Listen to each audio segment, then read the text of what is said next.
Want some help?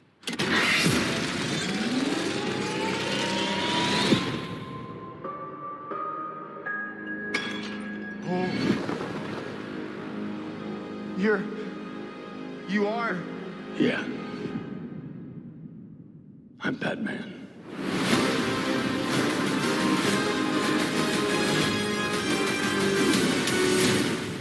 Hi, this is Michael Uslan. You're listening to Batman on Film.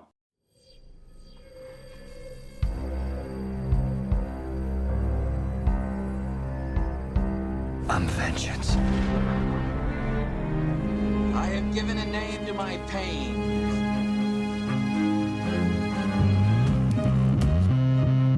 The Batman. Always waiting for some Batman to save you. It's simple. We kill the Bat of Gotham. I'm Batman.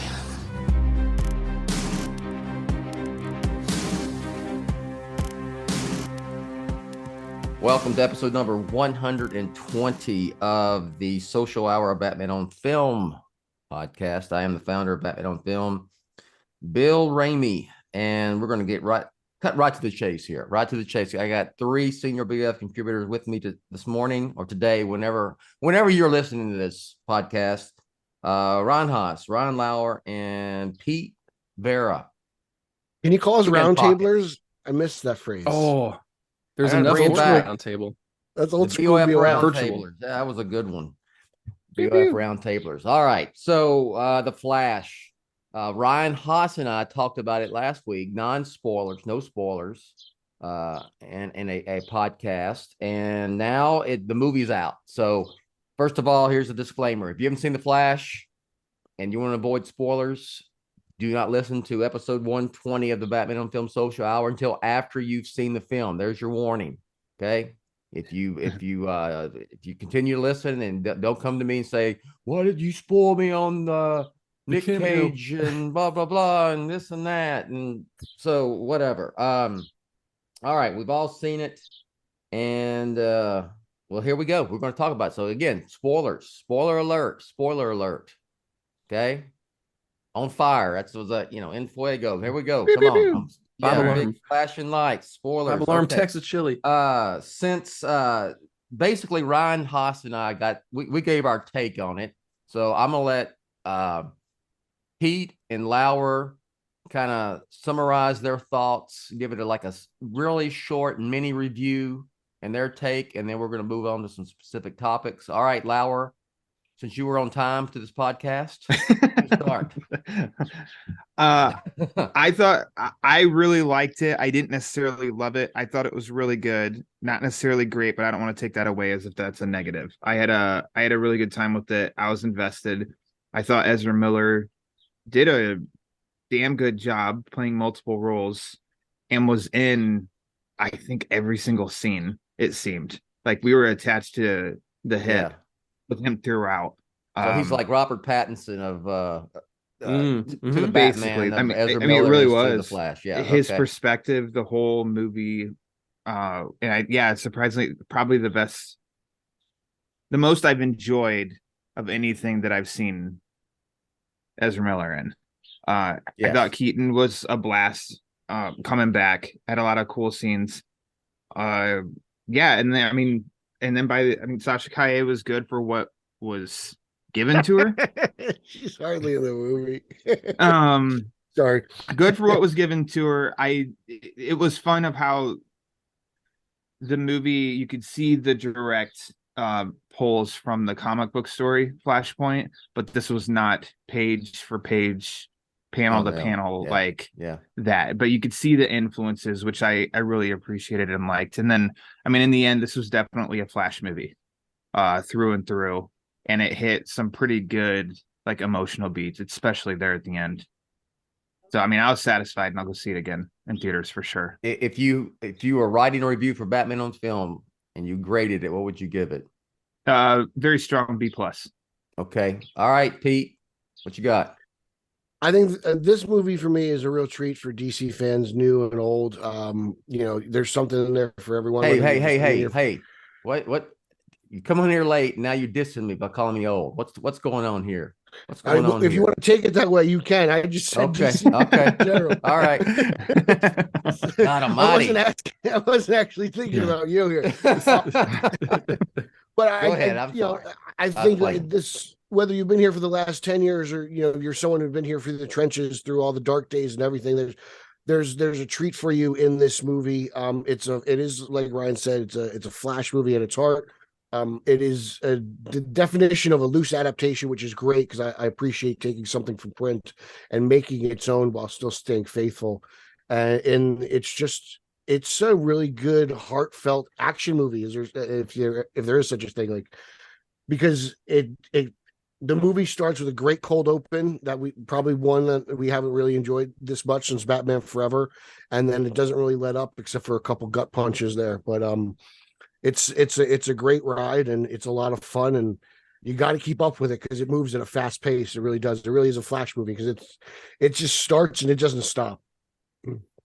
What would you grade it? I would give it a solid B. I'm more of a B plus A minus. Like, I'm still riding the high of the movie and a lot of the nostalgia, so I'm probably grading it a little higher than it should be. But I feel like I'll probably end up in the B plus range. But right now, I really enjoy it after just one viewing. I don't really see too many faults, so I'm going to end up on the high end of the B plus A minus spectrum there. Ron Haas, any your thoughts change over the week, especially since you saw it again? Yeah, so I got to see it again last night, pretty late, and seeing it for the second time, it was pretty helpful. I was very curious to see how many of the things that I had issues with, either if they got better or if they faded away a little bit. I would say they faded away a little, but some of the things that nag at me, I think, will keep it from that A range. And a lot of the things that Lauer talked about, I kind of also have in my reaction too. So I think at the current moment, like B plus is pretty good for it. It's like, it doesn't break through the best superhero movie ever threshold for me, but it's damn good. And a lot, there's too much good in there for me to knock it any lower than B plus. So that's where I'm at right now. I think especially since it's come a long way. Like, how many directors, how many writers, how many years have we been waiting for a Flash movie? Not necessarily this Flash movie, but just any Flash movie. And, to think at some point that the movie was cursed and never was going to happen, to be as good as it is, I think it's a real treat. Like, I think we kind of lucked out on this one. I mean, adding to that too, like you just said, Pete. I mean, and then the movie had a pandemic, and then its lead star that's in the whole movie playing multiple roles had issues. So I mean, it's pretty amazing. The movie turned out as good as it did, given like you said, the longevity of different people in and out, and then just while this movie's been in production. Well, even here at the end, like the writer's strike kind of preventing it from having any sort of traditional nice marketing push at all. With like, they've had to rely on early audiences love it, and like Sasha Kaye showing up and being like the only person to promote the movie. Like, it's very strange. I'm still in that A minus range. I don't have a ton of issues with the movie. There's a couple of things we can get to. We'll bring those up, but as far as there was nothing that disappointed me really. So I mean, it's not great. It's not one of the greatest comic book films ever. That's hyperbolic, those statements, but it is really good. It's fun, and it's got a lot of rewatchability. I thought it would, and it does. So all right, Ryan Haas, let's talk about the issues. Let's go. We'll bring them up. Let's talk about them. Well, I just, for as long as the movie is, and it's like a good 2.5 hours. Yes. I don't want to say the movie feels lopsided, but a lot of the things that happen feel too similar. Like, by the time you get Keaton's Batman and Supergirl, it's like their two major action scenes are too similar. It's Flash and it's like two Flashes in Batman and Supergirl, like in the daytime fighting people, like with the Batwing, and you do that like twice. And I really kind of wanted to see something a little bit different for both of those things. So I just wanted more variety there. So that was like kind of still sticks out to me. One thing that I don't like is that like they go through all the trouble of bringing the 89 Batmobile back and showing it to us and uncovering it, and it's a big deal, and then nothing happens with it. It just sits in the Batcave, and you don't get to see. Like, it feels like to me, it felt like they squandered some opportunities. Like, they went through all the trouble of bringing Keaton back and showing that Batmobile and uncovering it, and here it is, and don't do anything with it. Let me just say that about the Batmobile. Yeah. I mean, he can't drive it to Russia. Yeah. Yeah, but that's what I'm saying. It's like they could have had more. They could have found a way to have it in there. For one, I think if you add some sort of, he hasn't been Batman, okay, for a long time, so I didn't see a opportunity. All of a sudden, the Barrys show up. He becomes Batman again. So goes, oh, let me go out there in Gotham and kick some ass, It works just in go the on patrol real context of the quick. story. It works in the context of the story for sure. And so, it just, I get it. He pulls the cover off. It's dusty. I used to see this thing on the news when I was a kid, so it was, I get, you had it. It was there. I don't see where they would have squeezed in an action scene with the Batmobile, especially when now, my sensibilities, I would prefer him using the Batmobile instead of going to Russia and saving a Kryptonian and, flying to take on evil Kryptonian and Zod. But for what the story was, you had to have, the Batwing more than. I didn't knock that. Batmobile. Didn't use that as a knock, it could have been an A-, but it didn't have. But after the fact, I'm like, I was really hoping there'd be a cool little Batmobile scene, but. Yeah, that's more of my hopes, not like it was a disservice to the Batmobile. I had a feeling that this was going to happen just because of how much publicity the Batwing got. Like, it's on T-shirts, it's the toys, trailers. Batwings, it's pretty much everywhere. And then you find out they got to fly to Russia. It made sense, but I kind of had a feeling that we weren't going to see the Batmobile in action just because of time constraint. Like Bill said, like where does it fit in? You got this whole Affleck chase scene in the beginning. Yeah. Great. That's a huge action scene. The Batwing's got several action scenes, whether it's in Russia or fighting the Kryptonians in Kansas. So I just, it's, to me, I was so impressed with how the Batwing spins on an axis. Yeah, that was awesome. that was a nice surprise. The Batmobile was not a problem for me. So I lost my track of thought for a second, but no, go ahead, Ryan. I like bringing up the, this nitpicks and whatever, and we can all discuss. Like and as good as Keaton, I just wanted more from a lot of the movie. I wanted more Keaton, more like the times where we see Keaton's Batman interact with Barry. It's so good. He's in it for like a solid hour, I'd say. I'm like, I want more of it. I want more of that. And there was a lot of the humor still kind of, it's quirky and weird and it's its own thing. But I feel like there's a lot of scenes in the movie they could have like trimmed down or whatever to give more stuff to the Keaton Barry stuff. And then Supergirl, like she's fine and she's good and she's in it for, but it's more like she's more like a MacGuffin for the whole movie, really. Mm-hmm. And she doesn't have as much of an opportunity to shine and be her own character more than just a pawn or a mystery they have to figure out, and then her resolution. Keaton has more of a definitive ending to his arc, and was more apparent. I know we talked about that last week, Bill, but like Keaton's arc got a little bit stronger for me in this, knowing where it ends up, versus Supergirl, which is just kind of like, oh, she's here and oh, she's dead, and you don't get any like, she's just destined to die, to be honest. Yeah, that's what like that whole world. And that's okay, but like, I'm not a big Supergirl fan, but I am curious for people that are like gigantic Supergirl fans, if they're like, even knowing that we're going to get another Supergirl iteration, it feels like, oh, Really wish Supergirl would have had more of a hopeful, especially since that was Well, all to be Superman honest, represents. You That get she that at doesn't the end end. up You with get that that. close to the end of the movie.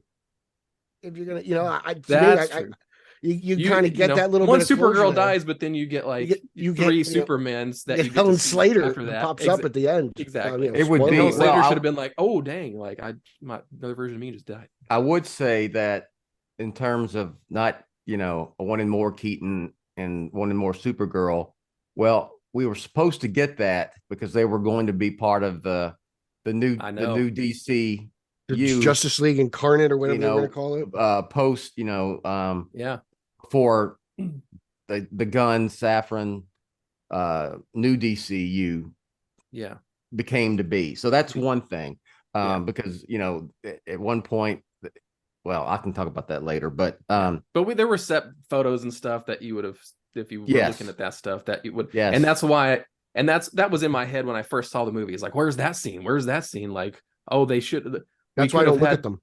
Like, I was like, ooh, I know, but for me, it was like, okay, Supergirl and Batman are dead, but that's fine because I'm sure in the post credits we'll see something cool, and instead we get like weird drunk Aquaman, and I'm like, so my expectations that was pointless. That was pointless. I didn't love it. So my expectations really got the better of me in this because I do care so much about these characters and these iterations of the characters. So that kind of, it was like it's more okay with me the second time, but it's still, I wonder if we've been waiting for 30 years to see Keaton return. I wonder if like 20 years from now we're going to be like, man, I really wish they would have been able to make another movie with that set of characters, and that never happened. I'm kind of the opposite effect. Like, I kind of expected this to be one and done. I know they were always planning on making another movie, but the way movies get canceled, the way guys do contracts and stuff, like, you never really know what's going to happen. So I kind of went in this figuring this was Keaton's like last hurrah, as like 30 years later, like, would he ever, you never thought this would happen. So I just took it as, just kind of like just a real special thing that was probably no one expected or ever thought was going to be a possibility. But I will say, like, the movie kind of tricked me out a few times. Like, the first time that Keaton died, I was just kind of underwhelmed. I was like, that's how they're going to do it. Yeah. He just kind of goes like full Independence Day into the dome of the ship. And then by the time the second time it happens, you're kind of like, oh, this is just inevitable, and that was says that. The movie helped. I felt during that moment that was a really poignant and cool thing to experience, because I felt like we as the audience were experiencing those same emotions with Barry, because we're like, no, clicked. Batman died, no, Supergirl died, and then it's like, oh, me as a viewer, I was like, oh, but they can change it. Right before Barry in the movie was like, hey, we can change it. And I'm like, yes, they can change it. And then they try to. And then when he gives him that line where he's like, we can't bring it back. And he's like, well, you did. It was like, I felt like he was talking to me. That got me. And I felt like I was the young Barry, as the audience member being like, no, but we got to keep trying, So it was a really interesting audience push-pull thing that I did feel like the story was happening. And then that whole sequence leads to Dark Flash.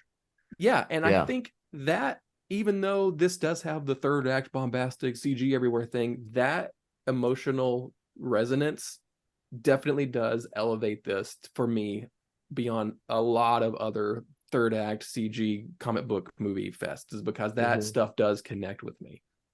I think the Supergirl part had to be that way because you couldn't spend a lot of time with her backstory or like any, but we get it. She got there, Kal-El didn't, and then she was hidden away in Russia. I mean, I was like I said in the first podcast last week, I was a little surprised that she wasn't in it more, because it's like in the marketing, it's like Keaton, Batman, the Flash, Supergirl, and I would still say like she's the third main character, but it's not as big of a role. But I really didn't have any issue as far as how she was portrayed. I mean, I felt like she was a hero, she was good and whatnot.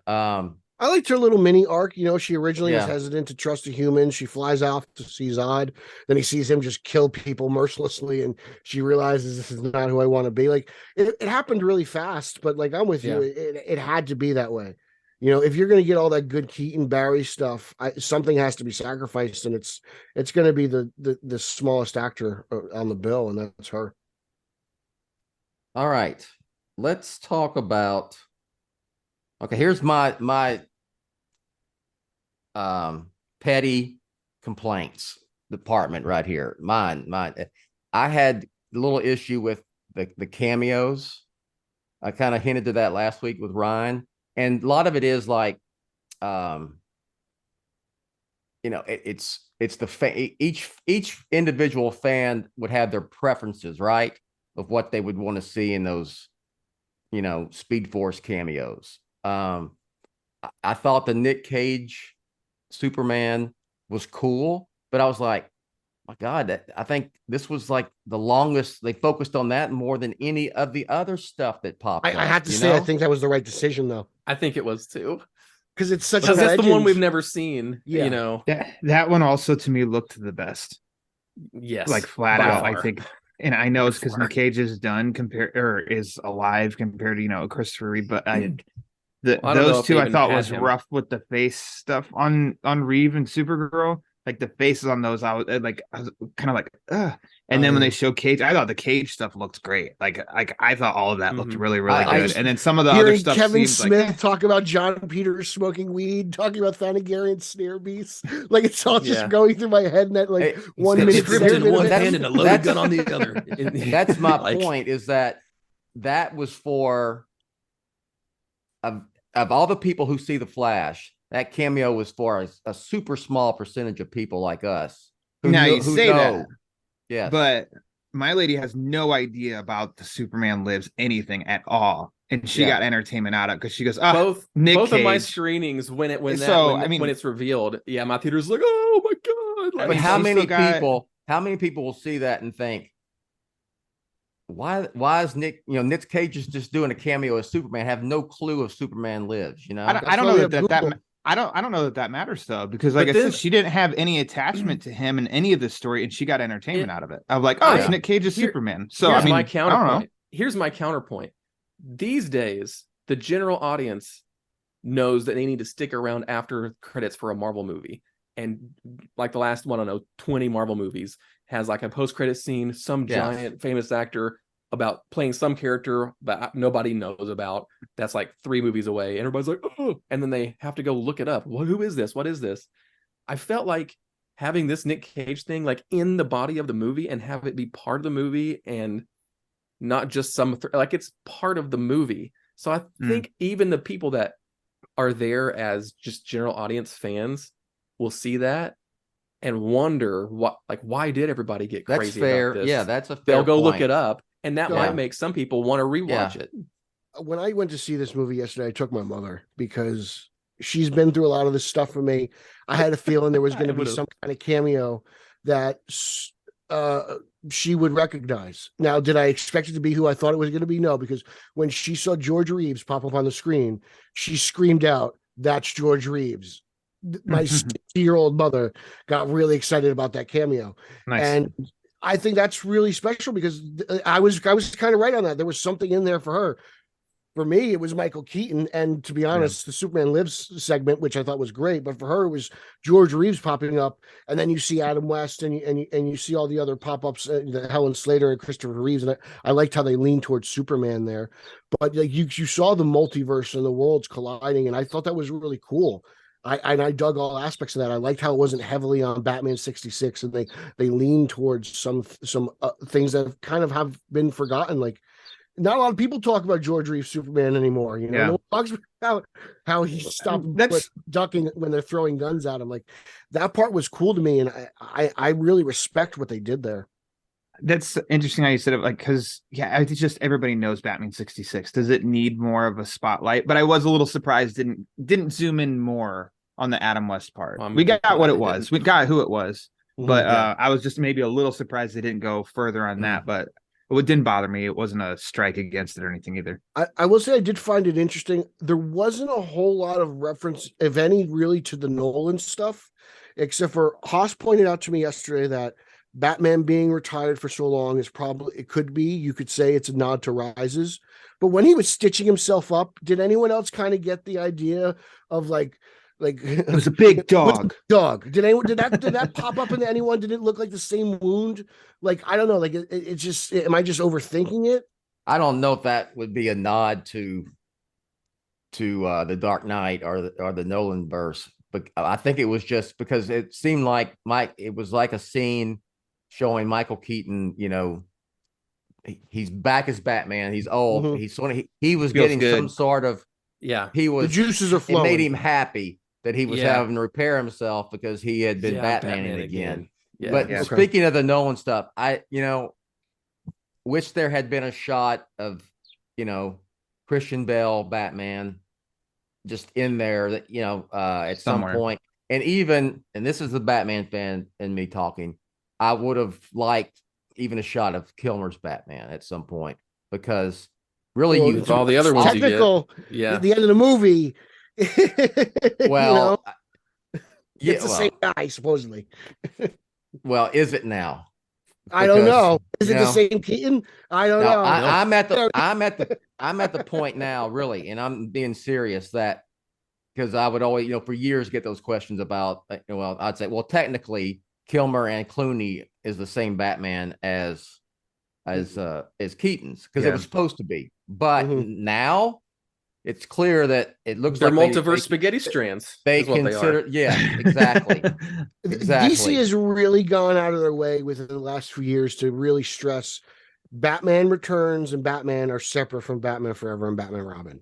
With the Batman 89 comic, they've said it when this movie was being made, they're going to ignore the events because that doesn't include Keaton's Batman, blah, blah, blah. So they've really gone out of their way to be like, yeah, at this point, they're two different series.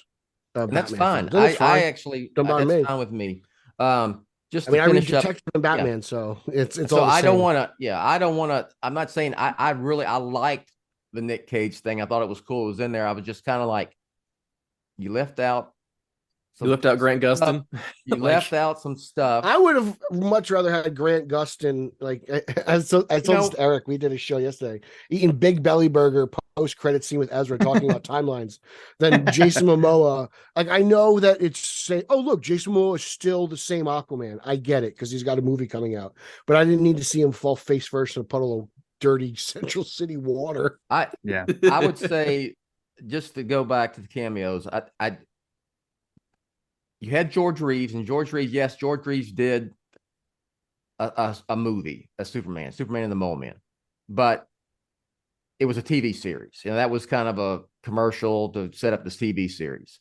So, and I know that Muschietti had said at one point, they had to limit and they try to focus on the film versions of these characters. Well, George Reeves is really TV. Adam West is really TV, and I get it. They had to be in there. I would have been really disappointed if they hadn't included those two, and they did, and that was the right decision. Not to have Linda Carter's Wonder Woman. Come on now. Or and then They that's when the whole they put in started. something that they There's put in so something much that didn't Superman. exist while they showed everything else was stuff. Exactly. That's exactly my point. You get fake Flash. Howard. Yeah. See, And- now I and- think you're just splitting hairs, because at some point, it's going to be too many cameos. You're not going to make everybody happy. I think you just kind of take what you that's got. true, but Linda Carter's Wonder Woman is way more well known. I mean, she's up there with. She's not Adam West, but she's up there with But George Reeves. She's around there. That could Yeah. also be negotiation. That could also be when this was made. It'd be like, hey, when this was being made, there was also like, hey, Patty Jenkins is doing Wonder Woman 3, and Linda Carter's character might have a bigger part in That's Wonder Woman Astra, 3. yeah. So let's not do that. I don't know. Who knows? And I'll just say this about the TV Flash, Grant Gustin. I mean, this is just the non-fan of me. Like most of the people who are going to see the Flash won't have a clue. Mhm. They don't have a clue. They never watched the Flash TV show. That would be something that was. I mean, get it's why. strictly It would have been a fan better service. post credits by I a get mile why than he's what they did. Yeah, but though. who would have got? Yeah, that post credit made no sense. So The only reason it exists is to show you that Jason Momoa is still Aquaman. That's it. That's Yes. the only reason. Wonder Woman's up in the air. We don't know. Superman's up in the air. We don't know. What we do know is that Momoa's Aquaman, Ezra Miller's the Flash, and Jaime Reyes is Blue Beetle. Like that's as far as we know. Yeah. Those are confirmed actors in the DCEU. so that's that's only nitpick about the cameos that I have. Anybody else? Well, I think we talked. Lauer, you got anything? I have one Yeah. nitpick for the movie, really, to be honest with you, and that's Okay. Iris West. I think she's totally useless. Yeah, Her character in I'm the with you. beginning of the movie makes me dislike her because all she wants is information on Barry's father's case, and then she just comes around and decides to be his fake friend. Like coming off, and you want to talk about the Flash TV series, but coming off 9 series of Iris West, Barry Allen, and then coming into this movie, into that, I was like, this is really weak. There's no chemistry here. I was like, I can't. Yeah. I was like, I know she's kind of a Famu a hold off. Like she's one of the last. I believe she was cast by Rick when they were doing the Justice League stuff. But I was like, man, he cast her before. I think so he that cast she'd her be in movie, and she was going to be in Justice League. I think that's how it went down. And I just was like, there's no chemistry here. Like they could recast her real quick. Like, if you saw the Snyder cut or not, depending on that, I mean, she's not really in that movie. And she just serves like no real. Yeah, it's like, I just didn't care. I mean, it just didn't. That's what it was for me. You couldn't. I didn't care. Is like it inherited like the weird. It inherited all the worst parts of the earlier DCEU, where it's like, oh, they have to include her because it's Iris West, but it has to be this character. And when they talk about it, they have to talk about the Snyder version because that's the only version she was in. So like that's even he talked about a Nick Cage. People don't know who Nick Cage is. A lot of people are gonna watch this that don't know that's gonna be even more confusing. Like we saw each other before, blah blah blah. You're only gonna know that if you saw Zack Snyder's Justice League on HBO Max. Yeah. And that was so. I'm really curious. I'm gonna try to like force her into like the situation where she like says something that triggers something in his mind. Oh, you did it! You're a genius. And it was like it just didn't really work. Like she was supposed to be the one to like set the plan in motion and just playing devil's advocate here. Wouldn't it be? It's kind of just if there was going to be a sequel, it's kind of the beginning of the relationship, and you'd probably see more. Later on, that's how I took it. It just she investigates. That's how I took it in Snyder's cut. I mean, I thought it would be explored more in a Flash movie, and it wasn't. But I mean, I'm not a huge Flash fan, but I know who Iris West is, of course, and I knew, but it just didn't I didn't go, how can you not have more Iris West and Barry Allen? I just, and again, I thought you needed less time. I thought her character was just totally useless. So real quick, like one of my nitpicks, Bill, and I know you want to get onto the Batman. I just wish that they had a surprise action scene in their back pocket that we hadn't seen anything of. This was actually a movie. I didn't rewatch the trailers over and over. I watched the first trailer a couple times, the second trailer maybe twice, and that's it. And I was like, I hope there's more than what seems like the Supergirl saving scene inside and outside, and then the big fight in the desert. I hope there's another surprise one. And some people could say the cold open, but I mean, we knew there was some kind of Affleck scene. I just kind of wish there was another setting surprise of like some big action, I guess. Yeah.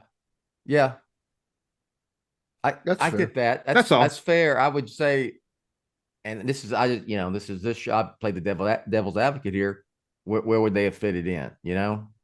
That's the only thing. Got rid of the Iris West on the stuff. other There's hand, another minute. Or you take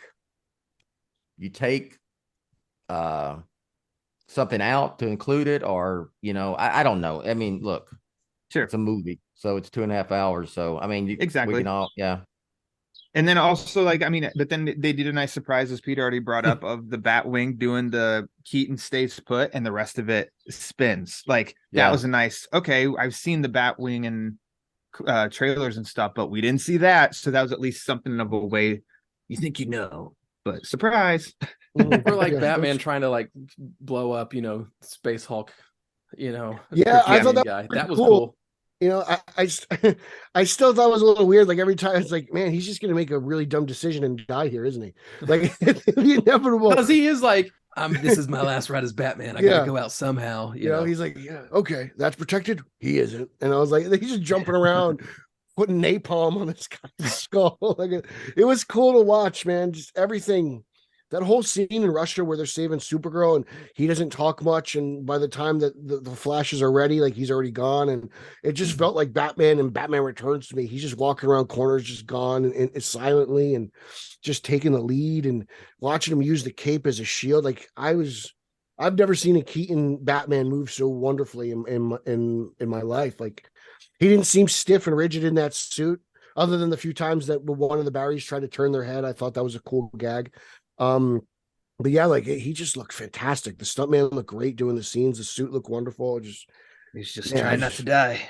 Yeah, it was one of the best things about Keaton's Batman is he knows Batman shouldn't talk much, and I always thought that was a really great take on his part. Like Batman should say less, you know, and it's just really quick. They're not. I wouldn't even call them one-liners. It's just I don't know, directives, like objectives, Just like, to the point. Yeah. Okay, real quick before we get to the Batman, the CGI is getting a lot of discussion, if you will. It always does. I honestly, I've said this. And I told y'all beforehand, there was never a time that I thought that I never went, oh my God, this is so bad that it's taking me out of the movie. Not once. It's CGI. You know what, to me, you kind of know what you're getting, you know, when you go, especially a movie like this, where we know, we know with a guy who runs really, really fast and then Supergirl's in it, there's going to be that CGI stuff. So it just didn't bother me. And then to find out from the director that it was intentional to look that way because it was from the point of view of the Flash, where things were a little distorted from how he sees them, while he's at super speed, Birds of Prey, or in the Flash, in the Flashpoint, in the Speed Force. So, just y'all's thoughts, real quick. I have no issues with the CGI. I thought it looked fine. I thought that's I don't know how fast the Flash is traveling, but I would imagine things would look kind of funky traveling that fast. Did people complain about like Hollywood backdrops back in the day, and stuff like that? Backlots? Do people have issues with that stuff? Like, it seems like CGI is always something they can complain about when they can't find something to complain about. It seems like an easy way out. Like, I don't know what you were expecting. Like you said, it's the Flash. Like, he's gonna be. How else are they supposed to do this? It looked better than what they did on TV for the last 9 years. I'll give them that, as it should. I mean, it's a big budget movie. Lauer made a good point. Before we were recording. I was telling Bill beforehand that, to me, the first scene where he's saving the babies, I was like, okay, those babies' faces look different. And then for every time, and then I picked up on the fact of like, it was consistent though. Every time Flash was doing speed stuff, there was a consistency in how it looked, to where I was quickly like, oh, okay, that's how it looks when he does this. Whereas if it was spotty, where, oh, it looks different here, looks really good here, but looks bad here, then it would have been, hey, what the hell? And that would have been distracting. But to me, it felt consistent throughout when he'd enter, the Speed Force and stuff like that, that I quickly was like, okay, this is just how it looks when he's in the bubble and stuff. So the only bad CGI shot that I think I saw throughout the entire movie was at the end, right before George pulls up, and it's like Ezra in front of a building, where I'm like, oh, this is clearly like a pickup or something. Like he's on front of a green screen, but it didn't bother me at all. Like, I was like, it's the end of the movie. I don't care. Oh, okay, this is a pickup. Whatever. Yeah. Like, it's fine. Ron Haas. Yep.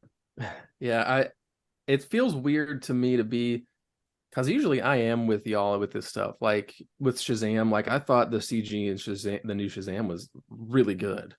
And usually I'm like, yeah, VFX. Like, what do you expect? And it feels weird for me to say as an actual VFX artist here. But don't say it. This movie, like I'm torn. This movie has, for me, some of the wildest swings in VFX quality I think I've ever seen in a movie. Huh. It's like seeing some stuff in this movie made me wish it was like Justice League 2017, where that I felt like that was more consistent than this. There are some really interesting. and seeing it twice, it solidified it for me even more. Like The eye of a trained professional. I the things look weird in CG in the Speed Force holds up to a point, and I was on board with that, but then that doesn't hold up to me when there are so many other scenes when you're not in the Speed Force that also don't look good. There were too many scenes in the movie that absolutely for me took me out, where it was like, I can't, like, oh, I'll let that one slide. And then by the fourth or fifth or sixth time, I was like, this is what happened. Really? Yeah. And I'm curious to hear y'all's opinions, because it does have high rewatchability value to see if people start to agree 2, 3, 4 viewings in. You think that's because of the COVID backlog? Like, remember that was the Either thing for a while. the COVID backlog, or just like the weird reshoot, like we have to do reshoots and this is like the only way we can get it, the kind of thing. So it'll be the kind of thing when you rewatch it and see the weirdness, you can't unsee it kind of stuff. So there's a lot of scenes with the two Barrys where one of them is clearly like a stand-in that they've CG'd a face on, and it looks weird. There's a lot of scenes. There's some scenes like towards the end where you have like Barry is talking to the Flash, or like Barry is talking to Barry. One of them is in the Flash costume, and like the whole face is like CG'd into the costume when he's talking, and it looks like I didn't pick up on it. I thought it looks I weird didn't as hell. either. It was like, I thought that was just seamless, the Barry stuff, but now I'm Yeah. gonna be looking for it. The first time I was like, oh, the Barry and Barry looks like that was the most consistent, pretty consistent. But then really looking at it, the couple of other times, like just when they're normal out of the costumes, I'm like, ooh, that looked pretty bad. But there were some scenes, like even like when Keaton, the only bad Keaton shot that I noticed was when he was about to jump down the silo, and he's like, well, this is gonna hurt. Like, it looks like his mouth is like CG'd into the like either CG'd, it's overproduced feeling, and I felt that way with Affleck on the Batcycle, but a lot of it was mostly with just with Barry, like when he's just talking to the other Barry in the costume. Sometimes it's just like a weird CG version, and it felt like maybe they couldn't get Ezra for this because of the weirdness, or maybe they had to reshoot stuff to get extra dialogue, and they just did it CG, or they replaced like maybe the scene he wasn't saying anything and they wanted to add dialogue, so they had to do CG for it or something. So I feel like there could definitely be some weird post-production gaffes that made that. Without that, it would have been more consistent with like it's CG, more CG in the Speed Force and out, but like through the production, it like was like no other way to get it like over the finish line. And for how long this movie took to make, I was like, that's unexcusable. Like there's too much in it. But then there are some other scenes that look absolutely fantastic with how like the Speed Force looks and works, and the lightning, electricity. Looks really good. Those are the scenes I need to rewatch. I feel like those are where I miss certain things. Right? I feel like there's just so much going on in the background of those scenes. Yeah. Where that's like, I need to own it so I can pause it. It's excusable to a point, and to be honest, that is what really will always keep it from going into the A range, is that wild VFX inconsistency for me. So. Okay. I wonder if it's just a product of the times that the movie was made in, between the COVID and the incident. Just I feel like that could be a huge factor. Just a little bit of everything, you know. I'm just very curious, but I didn't have those issues. I don't know if it's just because you're a pro, you know, you're a VFX artist, so you're able to pinpoint these things out because you're a trained eye. But I remember sitting there and just like, oh. I mean, I'm glad I saw it before I read reviews and things, because I've been reading people's reactions in the BOF Facebook group, and a lot of people have had lists of things and they were the same kind of things I've been pointing out with the CG. So like it's hitting people, different things in there are hitting people different ways. And I was okay, like the cameo stuff. I'm like, yep, Christopher, like just like Lauer said, like Christopher Reeve looks like weird, not real CG model Christopher Reeve, but it's like, how else could you possibly have done that? You know, if you're going to do it, like, I'm glad if the alternative was not doing it, I'm glad that they did do it. You know, I would have just took a shot from Superman the movie or that they could have or done that. Superman 2. Yeah, I don't know. and To get used him it. him and Supergirl together, considering that Sure. movie's the only tie into those two franchises is Jimmy Olsen. It was kind of satisfying for, like I said, like earlier on, like it's a treat for guys who've been through this for a while. As I consider myself like an OG DC fan, like moments like that are huge payoffs for me. I honestly thought that there that's was what they would nostalgia. do. I They loved would it. just use shots from the movies, Or find you know. archival Yeah, footage me that too. that wasn't ever used in know? a movie that they could Didn't the Flash remaster. TV They made show a whole do movie. that? It's called the Donner Cut. Didn't the Yeah. Flash TV show do that in an earlier season? He's running and there was like Yeah. spotted. Okay, Yeah, but that's kind of what I thought they'd do something similar like that if like they a really scene, wanted to and, touch and on all of Titans, DC. Titans did it with Beast Boy in last season too, where And the Batman didn't portals watch. open. heavily represented there. Yeah, All right, so this is Batman on Film. Let's talk about the Batmans that were in the movie. I will say that I thought that Ben Affleck's Batman finally probably the best Batman and Bruce Wayne scenes he's ever had in any of his appearances in any of these films. It felt very Beataz. I really, that Bruce Wayne scene with Barry is great. The horrible costume they had him wear, notwithstanding, it was still a cool action scene for him to, drop out of the flying fox on the bat cycle and do Batman stuff, So Chasing after Falcone's kid, like that was great. I get Yeah. why he says, I finally figured it out. This is the most fun I ever had playing Batman. And there was a clip I got from Warner Brothers publicity early in the week, and then they took it down. I was going to transcribe it and use it for an article, so I don't know what the deal was. It was at the premiere, and they asked him, and he said again, he said, I know it's just a cameo, but this is really, I thought it was my best stuff as Batman, and I really enjoyed this more than anything I did with the character. So, y'all, Batfleck, what y'all's thoughts? Again, it's every time I just feel like it's a huge waste opportunity. We never got that solo Affleck movie because it's like he could have done something really good. Like you could see between this and I still think BV and his performance of BVS, there's something in there that could have been something special. But I enjoyed it. I liked his action scenes. I loved him grappling on to the back of that Humvee and gliding through. I thought that was great. The moments he had with Barry were cool. I don't know if I want to call this like, I know everyone said it was like Affleck's like grand farewell, but he just kind of got erased, right? Like he just kind of vanishes. He's, like the only person who really remembers him is Barry at this point by movie's end. So I thought it was interesting, but I don't feel like he actually got like the closing, the grand letter at the farewell end, that we flashpoint. thought, or that they kind of like led on. He's in the beginning of the movie and then he just kind of gets phased out, which is the nature of the movie. Well, this gets I just into think they this stuff described that it it's differently. This could be a whole nother podcast, so maybe it will be one. But is he really erased? Isn't this all exist somewhere?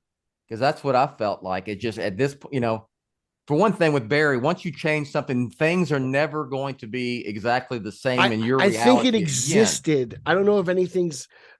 It's weird. Like the multiverse. How do you explain it? Really? Like how do you explain time and where something begins and ends? Like Let's I ask know a we try to do it professional. with spaghetti. Ron movies, Lauer. but Yeah. Ron Lauer, you're professional at the multiverse and different Yeah. realities. this Of guy all of us doesn't here. leave Gotham. Yes. Shut Yeah. your mouth, Got- Peter. you don't I leave knew you were going to Gotham. say that. Despite all the evidence that I send you, you still hold on to that I only stay in Gotham. You do. That and, like, Bill, some go 80s ahead about- and Bill, you about control this. cowboys. You can mute Pete right now if you want. Uh, I think it is left open to revisit because remember Affleck was done before anyway. And there's been 2 instances where he's come back. And that's not a jab or anything like that. I feel like that's just reality where we've heard that he's been done twice before and he's come back twice to something. It's open. It can be exactly what Pete said of like, or I don't know what Pete said. I don't listen to him. But it's there if they come back to it, if they lean into it, if they do anything, it's it's Earth 16. Like, I don't know. They can come back to it if they want. I think it happened and it exists somewhere, just like in our minds. That's what if I would have turned right instead of turning left, well, there's a whole event to the right. So that's just and how I said in my review, it's like Christopher Reeve's Superman. It's out there somewhere out there. That world exists. Same thing for Adam West. Same thing for freaking, even though they didn't include him, the damn Dark Knight trilogy world, the Batman. I mean, all of that. But I don't. Do I think we'll see Ben Affleck suited as Batman again? Highly doubt it. Are they gonna make a Batfleck movie? I got your text or your instant message. That's funny, Ron Haas. Are they gonna hashtag make the Batfleck movie? No, I doubt that. But that's what they're saying on Twitter. Well, then if Twitter's saying it, then it must be real. I'm glad you unmuted Pete. Yeah, I listened to that. But I don't. My point is, I don't think they've erased anything him from existence. And you know what I'm saying? Well, because the whole point of the movie is spaghetti. Dark Flash is basically trying to save his world, his moment for the he's been doing this for how long? That's why he's like now this corrupt version of Barry. Like that's basically the movie, right? Like he's like, I've been trying to do this forever. I'm this close. I'm this close to saving everyone. We tracked, like Lauer said, like we tracked Barry throughout this movie. So all this means is like, this is where Ezra Miller's Barry Allen Flash is right now. And any other movie that takes place is probably going to be somewhere else. We're on Ezra's noodle. We're on Ezra's noodle during all this. Yeah. I did love how tomato sauce was the center of this movie. Oh, I thought of you right away, Pete. That made me very happy. I was like, as it should be. Tomato sauce and macaroni are at the center of the superhero film, and I thought that was great. Can I say though, I thought I agree with the strong Affleck performance. The only time I didn't really like Affleck as Batman and anything he's been in was Justice League 2017, actually. Oh yeah. So I thought he had good moments here. Him as Bruce Wayne, I really liked those lines. I thought they were really good. And I know we heard some of them of like, you could change everything. That was in a trailer and stuff, but I thought that was really good. Not hesitation. I instantly thought after the fact. So as him, Flash, and spoiler alert, Wonder Woman are talking, I'm like, oh, this makes me think 2017 a little bit. In daylight, they're chatting, her, and I was entertained by the scene completely. But I thought, if this is going to be the DCU going forward, I'm glad we have the Batman, because the Batman, it just does solidify that's my preference, like 100%. And this daylight Batman, it's like, I like it, and I like Batman, and I liked the action and his talking all that stuff, but I'm like, I'm glad if this is what it's going to be going forward, that we have this other solo series, because it's just like, definitely that's my preference every time. But I can be, I mean, one's 89, one's Batman Forever. Like them both, entertained by both, but my preference is 89. Does that make sense? Yes. I'm with you on that as well. But yeah, just to finish up here with Affleck, I just, I'm to repeat what I said. I get why he is fond of this, because look, I thought his acting performance in BVS was great, not to get on a BVS tangent. And I've said that many times, but I just did not like anything about the characterization of his Batman and Bruce Wayne. That's fair. This one, most people feel that way. Well, yes, exactly. Of course they do. But this one, he is a Bruce Wayne that I liked, and that was really even more than the Batman thing. Because do I want to see that in a full 2.5 hour Batman movie with Blue Batman and and then a superhero, Wonder Woman dropping down? Now, that's not my thing.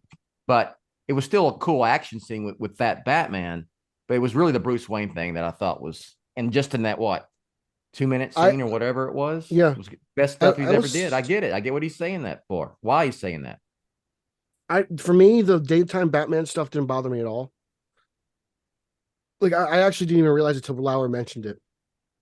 Even when they're in Russia, nothing bothers me. Like I just took it for what it was, like extreme measures. Batman's got to just go out there and fly the Batwing in the middle of Kansas, and everyone knows he's back now, right? Like it's that stuff never really bothered me too much. Now that you think about it, I was like, oh yeah, that whole opening sequence is in the daytime.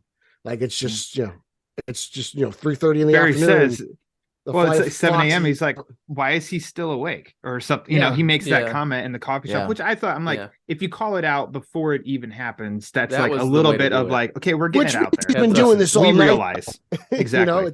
It's 8 o'clock in the morning. Barry's getting his little peanut butter and raisin sandwich. I guess it's for breakfast. addressed in one line of like, yeah, we know Batman's out in the daytime, and that was their way of doing that, which I always appreciate that, because they're not going in unaware. They're very aware. Yeah. Daytime. Good point. Batman's out. What the hell? All right. Keaton's Batman. Talked a lot about it already, but just overrated. No, I'm kidding. Yeah. Was this look, I love seeing him again as Batman. I thought it was great. Was this, to you all, was this the ideal way to see Keaton's Batman return? No pun intended. Or would you have, or could it have been something else? There's part of me that says it's this kind of movie, the Flashpoint, different universe thing, is the only really way you could do it, unless you just made a straight up sequel, like a Batman 3 with Keaton. But I mean, it was just like he picked up with where he left off 30 years ago. And to me, it was had a much more Batman 89 vibe to it. But I mean, the Bat Cave, Wayne Manor was much more Anton First pulled out from that film than Returns. I thought that because of Batman Returns, this Flashpoint Batman Michael Keaton can work like it did. And by that, I mean, if Batman Returns looked just like 89, then this would be a much further departure. But now Keaton's, like, he starred as Batman in 3 movies and each one's looked pretty different. So I think it's like, it was easily acceptable with fun nods. The Batcave mock-up, but basically, that looked pretty damn good to me. And everything matched up, and the little nods to it and stuff like that. And I mean, the manner, I think, is believable of like, yeah, that was the one. It's close enough. That was the one in 89 that we saw. So I think that, to add on to what you just said, Bill, definitely felt definitely by far more in line with 89 than Returns.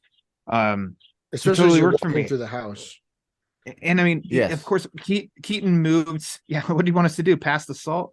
When we're going through you said, Keaton moved differently here than we'd seen him, especially in the fighting and stuff too. But like the flying with wings, but there's a lot of adaptation in 30 years of Batmaning, or however long he did after the fact. That it felt like an extrapolation of what they were trying to do in Returns too, with the cape glider and rolling and that kind of thing. He evolved it since Returns. In your own mind, you can write your own story. The cape is now a evolved. Shield. Did you, any of y'all, were you just, this is another one I haven't heard it, but I heard like the precursor to it, like they better show Gotham. Would it bother you that we didn't see Gotham? I did. I saw Wayne Manor. That's in Gotham City. It's outer limits. Yeah. It's good enough for me. Yeah. It keeps, I mean, we saw Gotham. I saw Affleck's Gotham again, which is just like a city. Not showing, I think, obviously they intentionally did not go outside of Keaton Wayne Manor, because what it does is it keeps the Burton stuff special. And I would rather have, like what you said, Bill, to answer that question for my part of it, like I would rather have, I'm glad they did what they did because it keeps that stuff special. And I would only want to see Anton First, Tim Burton-y Gotham if like Tim Burton was doing a Batman 3 or anybody, if they were doing a legit, I mean, we didn't even Batman 3 see sequel, Batman Returns. then you do that. But since this is a Flash movie, they were able to kind of have their cake and eat it too, while keeping it in the lane of the Flash while still being able to include Keaton's Batman. So like it worked on both fronts for me I'm with Haas on for this. what they were trying to do. Yeah, and I think that's why we didn't see the Batmobile Right. in action, because Right. they didn't want to go into Gotham. And That I focusing there's nowhere to put it. I'm sorry. Yeah. And he can run fast. Like there's not a Yeah. it makes sense. Yeah. Does he Young Barry could have drove it to McDonald's though. he definitely has there's an arc and a story within this Batman to me. You know, I think I wrote that, you know, this is he gets a really, really heroic, cool ending, you know, to his Batman, if you want it. You know, what does he say to Flash? He says, you know, you already have kid, you know, what was the line he repeated the line from Affleck too. Yeah, yeah. Which was a cool time echo. Yeah. So yeah, but again, here's the question. Is this 100% the 89 / Returns Batman, or just a, you know, No, it's another not. It's a spaghetti It's noodle a splinter in time. string, Yeah. Another noodle. off. Yeah. It's a That's somewhat what it's a hybrid. That's what I think, because if there was there was going to be the Batgirl movie, Keaton was coming back as that Batman, so he didn't die, and then you've got a different Gordon, you know, so it's a little different. You know what I'm saying? It's so if they would have went to Gotham, it would have been J.K. Simmons, Gordon probably in this iteration. Yep. Yeah. The ultimate hybrid. Yep. So I bring that up also because again, I'm going to, you know, the expert here, Ron Lauer. He's expert on spaghetti threads and whatever. Well, now you're offending. Now you're offending. That's it. I'm not. No. I don't And go around calling myself a blue spaghetti man threads specialist and multiverse. So I still think Keaton could still return as Batman in a Elseworlds movie. I don't think him dying, quote unquote, dying in the Flash prevents that from happening. Yes, no. No, because somewhere in the multiverse is the Batman Beyond film that we haven't seen. Yes. Maybe we'll get a CG cameo of that in the next Flash movie 20 years from now. Could you guys did that not pop up in your head at all? Like when they're in the Batcave, and especially when it's Bruce in the cave talking to Barry, and, you know, does the whole, you could say go anywhere, save anyone. Why this? Think like, my God, this is perfectly set up if he could do Beyond. And I'm not even like the biggest lover of, I'm not even the biggest lover of Batman Beyond, but I mean, Keaton's the sell to me here, where it's like, this is just, he's perfect age. He can put it behind him and playing Batman, train somebody new. And I'm like, oh, they could, it's right there. Like, they really could. Christina Hodson was writing a Batman Beyond movie. She wrote the Flash, you know? Yeah. They were gearing up. Like that script not going anywhere. It still exists, but that's it. And look, they want to stress this Black Label stuff. I think it fits perfectly within that if they want to do that. Elseworlds, you know? Yeah, you know, it could be right up there with Batman and Joker, you know, just to see. How many times have I said on this platform, you created Elseworlds for a reason, right? James Gunn, Peter Safran, use it. Use it. I still think Elseworlds is a banner created for existing projects that they don't have ties to. We shall see. That's kind of how but you know. Well, what about the other Batman? The final Batman? That's where thank you for that segue. So wow, we saw another Batman in this film. And here we go. I'm just gonna say it again. Spoiler warning. Okay. But if you've hung in there this long, whatever, it's too late. I did ask somebody who starts the podcast at the end. I asked somebody who saw one of the fan screenings, and they said foot came out of the car, cut to black, Barry saying who the F are you or whatever, and then it was like movie over. Yeah. So what I heard was that this was okay. Yeah. So I didn't know if you guys heard all the same thing. So fan screenings didn't see this. Yeah. So what did they not see, Lauer? They didn't see that it was George Clooney. I thought that was great. I loved it. I thought it was so great, especially since like months earlier, that this news broke, and it kind of broke the internet, and it sent fanboys into a tirade. I remember me and Justin got a huge argument in my garage about this. The extrapolation is interesting. Yeah. Yeah. You know, and it's just, I think it's a wonderful little nod. I definitely think if Val was in better health, it would have been Val. But it was cool to see George pop out there and be like, "What the hell are you talking about? Shut your mouth." Yeah. Like, Barry, what's wrong with you? Great. You know, that It would have been cool. It would have been a little cooler if he's like, Barry, what's wrong with you? I'm Yeah. Batman. Like, just to hear him say that, but like he kind of said it without saying it. So it was Hi, It would have Barry. been cute if they I'm pulled Chris Batman. O'Donnell off CSI Los Angeles and be like, "Can you do this for us real quick?" oh man. Yeah. It was, or like the window rolls down and, whoop, and it's Chris O'Donnell. It's like, hey Barry, you know. Yeah. Like, What's y'all's take on it? Is it just a bit? Because to me, Yes. it's a little bit of a bit, and then also I think it's also goes to the point. Once you change Well, he never fixed anything. past, once you change the past, it's never exactly the same. You think it's exactly the same. You know, once he at the end, his dad's getting out of prison, and you got it's the inverse. Like when he went back yeah. in time, like Keaton Spaghetti, it's like you change the past, you change the future, you change the past, and so now it's the opposite, where like he fixed the past and then he also changed the future. It's So interesting it's to me, like- and it's really looking deeper into it is the fact of, so he called Arthur Curry's dad. It was the same guy, but yet Bruce Wayne is not the same guy. Aquaman's the same guy, but yet again, this Bruce Wayne is not the same guy. Whereas we know with multiverse stuff, it is like same look, but it's just something different with their life. So I think that's kind of interesting to me that you have multiple faces of Batmans. In the movie, which cameo will they as use? well, right? Because Absolutely. you think of the cameos, They all look different. Yeah. Chris Reeve, George Reeves, Nick Cage. That's not. It's what it gets me when people go, "Oh, this guy looks just, this corn sweat looks too much like Henry Cavill." Looks too much like Superman. He looks too much like I'm Superman like, in the Superman aren't movie. they going to be similar because they're playing freaking Superman? Except for Nick Cage. Nick Cage looks like a Nick Cage. He doesn't look like Superman. Looks But like anyway, Jesus with a cape. yeah, so My theater, when they revealed George, my theater erupted. yeah, Like it even was, mine did. It might be the screening. Might be the biggest pop of the movie. I'm not Yeah, exactly sure, but I mean it's up For there. me, it was the both biggest times. response for sure.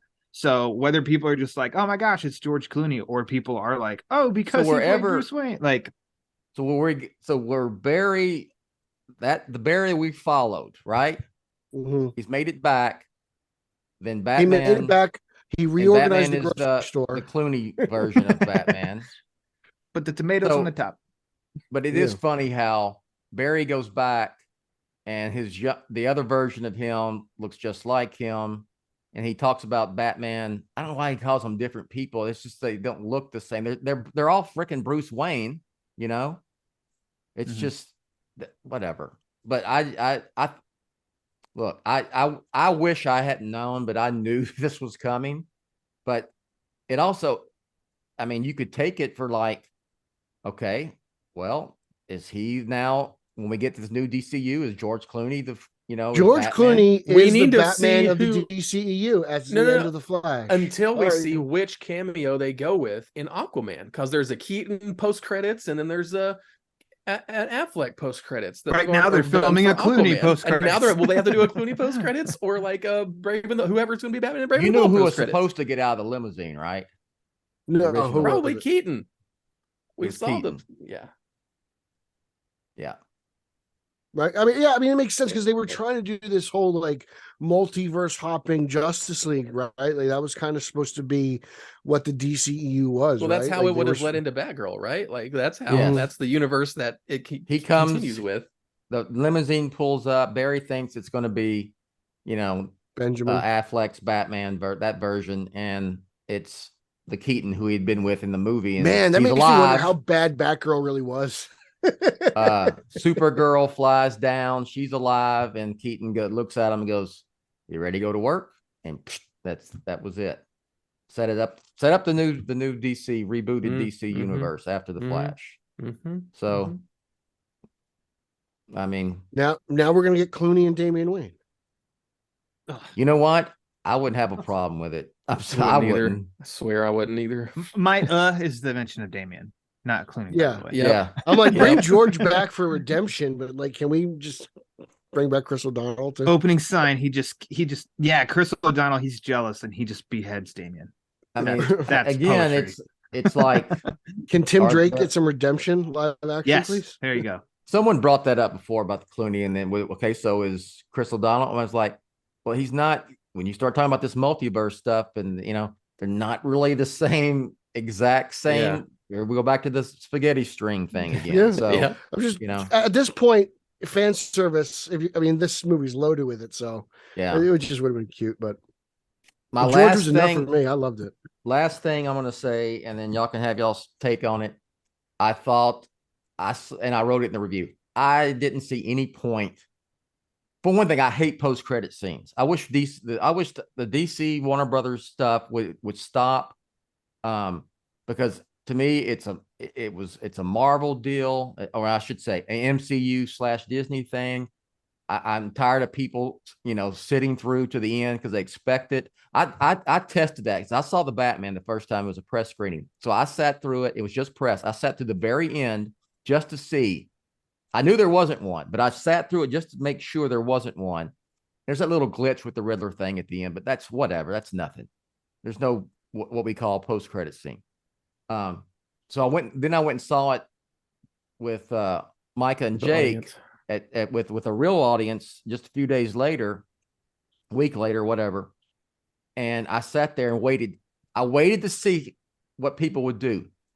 75% of the audience sat there and waited till the freaking end of the movie, the very end of the credits of the Batman, because they expect a damn post-credit scene in every one of these GD movies nowadays. Anyway, I rant over. I like to listen to the music myself. I like to listen to the music and Yeah. respect the filmmakers that made the movie. That's what I You know do. why That's these, it. But you like know the what- expectation of you the- know Same why here. most of these general audience MFers are sitting through there because Because They want the want to make post-credits. sure Damn. at the end Yeah. that no animals were harmed in the making of this No, movie. that's Bill. it. That's That's why exactly people sit it. through and MC read that. Okay. That's what- Peter can go to hell. that's right. I think me and Pete Pete eats talked animals. about To this. hell with yeah, MCU. I need frickin- animal to eat, but I'm just saying, freaking ruin the way people watch comic book movies. Anyway, ran over. So what was the point of this thing? I had and there was The a different point is version of this too. that Jason Momoa is still Aquaman. That's the only thing I could think of. You know, In I'm a with, I'm movie with that Pete. changes everybody's face, that is the point of that cameo. No in matter my what opinion. Jason happens, you're still Momoa- Aquaman. Yeah, Jason Momoa, Aquaman. A quick little reminder because it's coming up. This will be the sequel's 5 years after the first movie came out. And Little then he's not reminder. Aquaman- Who knows and how he's many not people Aquaman anymore after Aquaman 2. don't know? There's room for it, Bill. I think he's Lobo Kowalski. Crazy I had quote. no Oh, comment. boy. So, Egghead. There we go. Momoa's Egghead. I could have taken it or left it. It didn't. I was waiting for something more to kind of happen. But like it, I don't know. It's whatever. It's It's at least it's not teasing of like what could come and then nothing comes. It's not Sinestro putting on a ring and turning yellow.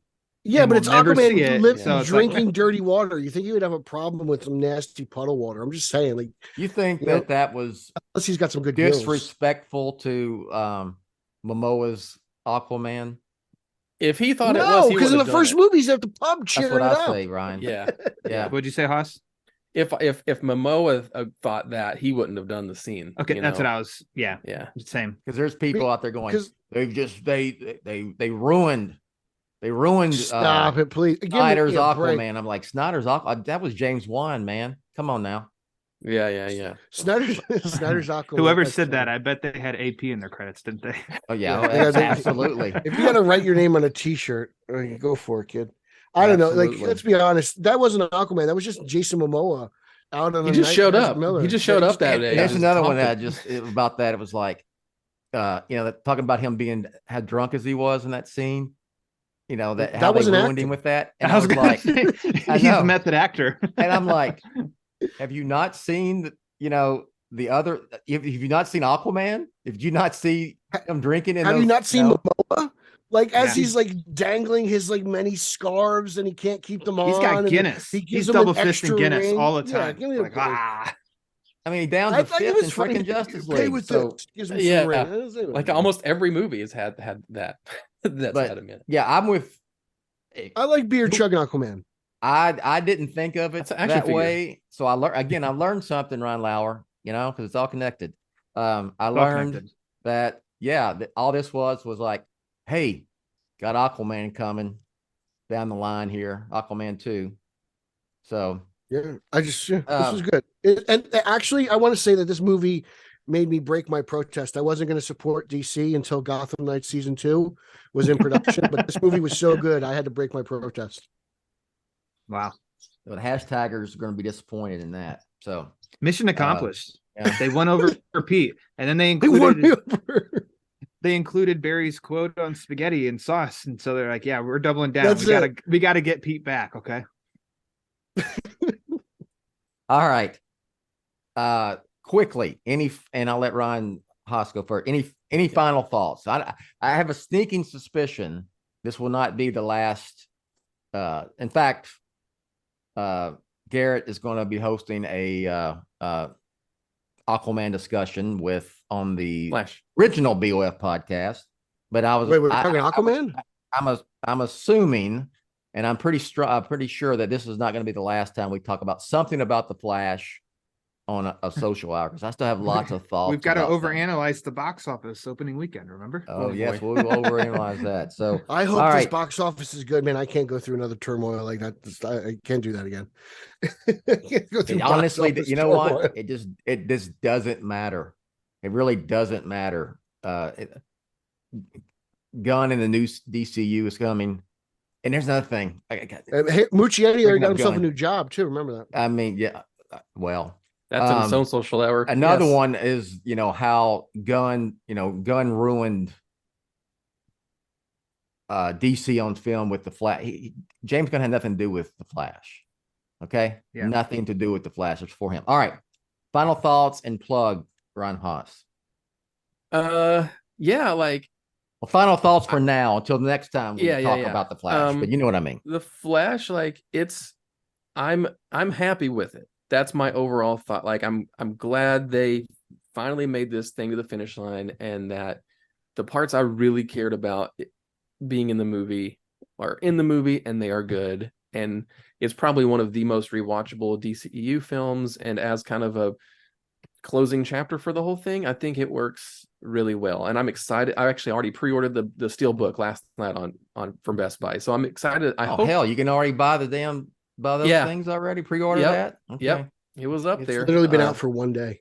Yeah, you can already pre-order the steel book. So Muschietti's already talked pretty freely about deleted scenes and extra things, and I hope that a lot of that is in the release. The releases lately have not been great with special features, so I really hope that there's good stuff in this, because I want to see as much extra Keaton as we can, and we know that there's a whole bunch of stuff that they didn't include. So yeah, B+ is where I'm at. I wish some of the things were better and different, but I'm happy with what we got, to be honest, and I'll probably keep watching this in the future, and picking out the things I like and all that kind of stuff. So yeah, and I'm excited to see where it goes in the future, and I hope it's not the last of some of these characters. So yeah, follow me on Twitter at SMB Ryan, and we'll see where it goes. All right. I'm going to the multiverse expert, Ryan Lauer. You're it's like infuriating, Pete, every You know- time you say it. You know that this will be a bit forever now. Yeah. I had a really good time with it. I guess not what I would have expected for the first like live action full length Flash movie, but also at this point too, it being something Flashpoint makes so much sense for how much that story impacted the Flash character in DC Universe and stuff. I liked it. I thought it was a lot funnier than I thought it was going to be, and it didn't get obnoxious level for me. I thought the cast was strong, the action was good. I had a good time, and I mean, even though I think the full running time is 2 hours 24 minutes, I didn't squirm. I didn't check my watch. It actually went by. The pacing of it was pretty damn good. they took their time to get to Keaton, and that's what really set it into overdrive. And I think that was, I don't know, the pacing was just really good for me. And of course, like, long live Keaton as Batman. I think he was great. And the big, I mean, it had some good emotional payoffs, especially the part where Barry says goodbye to his mom. Like, that hit my theater. You could hear it. You could feel it, like you could in my theater. Like, that was done really, really well. We'll see whatever happens with Flash again on the big screen, but I had a good time. And I already said to Bill that I'm struggling. I'm going to the theater today. Do I see this a second time, or do I see Spider-Verse for the first time? I don't know. I told you to see Spider-Verse. I haven't Double seen it feature. yet, You got to see Spider-Verse. It's an event at this point. To be And honest. that's feature, Lauer. how I'm leaning. Yeah. That's like 6 hours in a theater. That's a Those long are two time. long movies. Yeah. But, and then for plugs, check out my podcast, The Batman Book Club. Latest episode just dropped with Justin Kowalski. Bill graciously always posts the episodes on Batman on Film. Check that out. We're talking Flashpoint, a basis of this story. So check that out. And then upcoming next week, the next issue of Batman White Knight Generation Joker comes out. So I'll have my review on that up as well. All right, PV. Yeah, no, this movie is something special considering where it started out from and actually, you know, what it ended up being. And you know, longtime DC fans will love it. Newer fans will really appreciate it because it closes out an era of DC on film and it begins a new chapter. So there's a lot of exciting things that happen. And you know, to have the return of probably the most beloved Batman, the most beloved living Batman right now is something truly special for older DC fans. And it really hits notes on all levels, emotional, you know, the spectrum is great because like for 2 hours I was teared up, you know, really like just a lot. The nostalgia hit well, the humor hit well, the emotional beats hit well. Like there wasn't too much of anything. I got no real nitpicks. I enjoyed it from start to finish. It still is a wonderful Flash movie at its heart. And, you know, I'm excited to see where the DC universe goes from here. You know, everything's all up in the air except for when it comes to the Batman. You know, it seems like we kind of have the firmest grip on that, and it's exciting times. Like I kind of feel like it feels like really does feel like a new era, and anything's possible, and the directions they can go in seem to be limitless. Because I really do think this is a high for DC on film. This is the highest it's been in a long time, in my opinion. You know, considering we just came off 2 other flops in Black Adam and Shazam 2, so it was kind of good to see this type of rebound. I hope it rebounds financially and people go see it, though. I'm a little curious about the box office, but I really do think this is a really good, fun summer movie. Like, just grab your popcorn and chow down. All right. It's the most fun I've had it with watching a DC film in the theater in a long time. Mm-hmm. Much more than any of the DCEU stuff. I would say I've had a lot of fun watching the Suicide Squad, but I can't say that I saw it on the big screen because I saw it on HBO Max. But yeah, most fun I've had, and I hope people go see it. It's a good movie, and it's the only time I've liked Ezra Miller as the Flash. I was really Ryan Lauer mentioned it about, you know, him saying goodbye to his mom. I was emotionally invested in his story and while he was doing what he was doing. I thought he was great playing the 2 Barrys. So yeah, I loved it. As far as plugs, you know, just go to Batman on Film, batman-on-film.com. So with that, announcer Rachel will finish up here, and we will catch you next time. Thanks for listening to the BOF Social Hour, Jett's official vlog and podcast on Batman on Film. Follow Jett on Twitter @BatmanOnFilm. Follow the BOF newsfeed on Twitter @TheBatmanOnFilm. For Jett and everyone at BOF, I'm announcer Rachel. Authoritative, definitive, the original, Batman on Film, established in 1998.